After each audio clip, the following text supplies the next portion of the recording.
திருச்சியிலலாம் தூக்குச்சட்டி எடுத்துகிட்டு போனால் சிரிக்கிறாங்க. நாங்கள் எப்போதும் அறந்தாங்கி போகிறாந்தா, அதுவும் செவ்வாய்க்கிழமை போகிறாந்தா தூக்குச்சட்டியோடு தான் போவோம். வேலையெல்லாம் முடிச்சுட்டு சாயந்தரம் வரையில் மீன் வாங்கிட்டு வருவோம். இல்லைனா மற்ற நாள்னால் நேராக கட்டுமாவடி, அங்கே இன்னும் ஃப்ரெஷ்ஷாக கிடைக்கும். செவ்வாய்க்கிழமை வியாழக்கிழமை தான் லான்ச்சு, அதனால் அன்னைக்கு ஃப்ரெஷ்ஷான மீன் தான் கிடைக்கும்.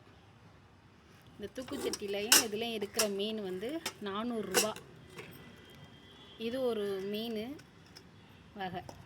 இது வந்து மஞ்சக்கிளி, இது உருட்டு நகரன்னு சொல்லுவாங்க.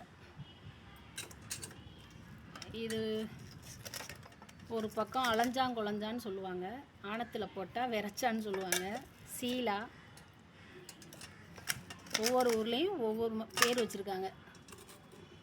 இந்த மஞ்சக்கிளி வந்து குழந்தைங்க சாப்பிட்றதுக்கு நல்ல மீன், முள்ளே இருக்காது. இந்த உருட்டு நகரையில் மீன் குழம்பு வச்சு சாப்பிட்டா அப்படி இருக்கும்.